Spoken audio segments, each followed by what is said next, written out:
Hello দর্শক, আসসালামু আলাইকুম। ওয়েলকাম ব্যাক টু ম্যাগলাস কিচেন। আজ আমি আপনাদের জন্য নিয়ে এসেছি পিৎজা রেসিপি। এটা হলো কাবাব পিৎজা। আমি চেষ্টা করেছি রেসিপিটা আপনাদেরকে অনেক সহজভাবে উপস্থাপনা করতে। চলেন তাহলে আমরা দেখে নেই আপনারা কিভাবে রেস্টুরেন্টের পিৎজা আপনারা বাসায় কিভাবে তৈরি করতে পারেন। প্রথমে আমি ছোট একটা বল নিয়ে নিলাম। এর মাঝে আমি ইস্টটা দিয়ে দেব। এই ইস্টটা আপনারা যে কোনো গ্রোসারি শপ কিংবা বড় কোনো সুপার শপে পেয়ে যাবেন। ইস্টটা দেওয়া হয়ে গেলে এর মাঝে আমি হালকা গরম পানি দিয়ে দেব। গরম পানিটা দেওয়া হয়ে গেলে এটাকে আমি একটা চামচের সাহায্যে নেড়ে ডেকে রেখে দিব। আপনারা যদি ইস্টটাকে এভাবে অ্যাক্টিভ করে পিৎজা বানান তাহলে আপনাদের পিৎজার ডোটা অনেক ফুলে উঠবে। এখন আমি এটাকে ডেকে রেখে দেব 10 মিনিটের জন্য। এখন আমি একটা বড় বল নিয়ে নিলাম। এর মাঝে আমি দিয়ে দেব 2 কাপ পরিমাণ ময়দা। তারপর দিয়ে দিব পরিমাণ মতো লবণ। আমি এখন আরে দিয়ে দেব 2 টেবিল চামচ পরিমাণ চিনি। চিনিটা আপনারা অবশ্যই দিবেন। চিনিটা দিলে পিৎজার টেস্টটা ডিফারেন্ট আসে। এখন আরও দিয়ে দিলাম 3 থেকে 4 টেবিল চামচ পরিমাণ তেল। আপনারা চাইলে অলিভ অয়েল ইউজ করতে পারেন। তেলটা দেওয়া হয়ে গেলে তেলটাকে আমি ভালো করে ময়দার সাথে মিশিয়ে নেব, যাতে কোনো সাইডে কম বেশি না থেকে যায়। ভালো করে মিশানো হয়ে গেলে আমরা যে অ্যাক্টিভ করা ইস্টটা রেখেছিলাম ওটা আমরা পুরোটা এর মাঝে দিয়ে দেব। এখন আমি ময়দাটাকে মাখিয়ে নেব। কিছুক্ষণ মাখা হয়ে গেলে এর মাঝে আমি হালকা গরম পানি দিয়ে দেব। পানিটা আপনারা অল্প অল্প করে দিয়ে ডোটা বানিয়ে নেবেন। ডোটা অনেক বেশি নরম হবে না, এমনকি অনেক বেশি শক্ত হবে না। পানিটা অল্প অল্প করেই দিবেন। একেবারে যদি দিয়ে দেন তাহলে আপনাদের ডোটা অনেক বেশি নরম হয়ে যাবে। এখন আরও দিয়ে দিলাম 2 টেবিল চামচ পরিমাণ তেল। তেলটা দিয়ে আমি আরেকটু ভালো করে মেখে নিব। আশা করি আপনারা ডোটা দেখে বুঝতে পারছেন ডোটা কতটুকু নরম হবে। আপনাদের পিৎজা বানানোর ডোটা যদি পারফেক্ট হয় তাহলে আপনাদের পিৎজাটাও পারফেক্ট হবে। এখন আমি এটাকে ঢেকে রেখে দেব 10 থেকে 20 মিনিট। আমি ফিরে আসলাম প্রায় 20 মিনিট পরে।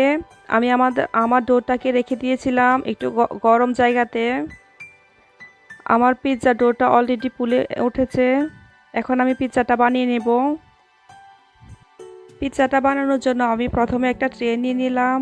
মাঝে 2 টেবিল চামচ পরিমাণ তেল দিয়ে আমি চারদিকে লাগিয়ে নিয়েছি। এখন আমি যে পিৎজা ডোটা বানিয়েছিলাম ওই পুরোটাই আমি এর মাঝে দিয়ে দিলাম। দিয়ে আমি হাতে চেপে চেপে এটাকে চারদিকে ছড়িয়ে দিলাম।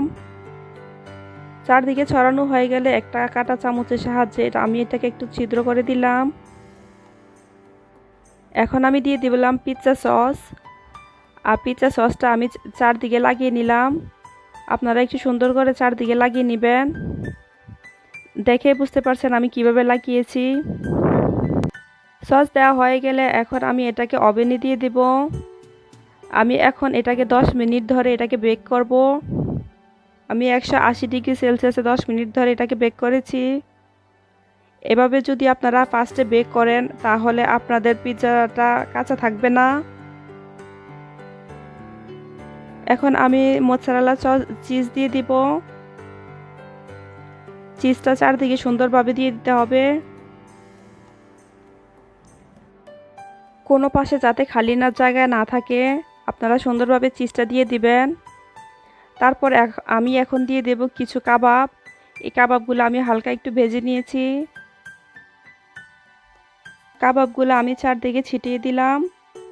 এখন কাবাবের উপরে আমি আরও কিছু মোzzarella চিজ দিয়ে দেব।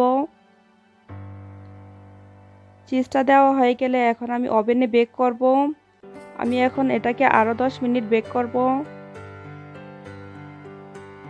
আমার টোটাল টাইম লেগেছে পিৎজাটা বানাতে 20 মিনিট। প্রায় 20 মিনিট বেক করার পর আমার পিৎজাটা এখন রেডি হয়ে গেছে। দেখেন দেখতে কত ইয়ামি দেখাচ্ছে। আমি আপনাদেরকে এখন কেটে দেখাচ্ছি।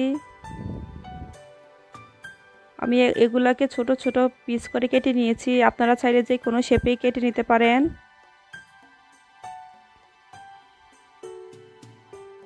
আমার পিৎজা রেসিপিটা ফলো করে যদি আপনারা পিৎজা বানান তাহলে কমেন্টস বক্সে জানাতে ভুলবেন না কেমন হয়েছে আপনাদের পিৎজা। আর চাইলে আপনাদের পিৎজা বানানোর ছবি আমার ফেসবুক পেজে শেয়ার করতে পারেন। ভিডিওটি ভালো লাগলে তাহলে অবশ্যই একটা লাইক দিবেন। আর যদি আমার চ্যানেলে নতুন হয়ে থাকেন তাহলে প্লিজ আমার চ্যানেলটাকে সাবস্ক্রাইব করবেন। অ্যান্ড আমার রেসিপিটা চাইলে আপনাদের ফ্রেন্ড অ্যান্ড ফ্যামিলির সাথে শেয়ার করতে পারেন। থ্যাংক ইউ সবাইকে।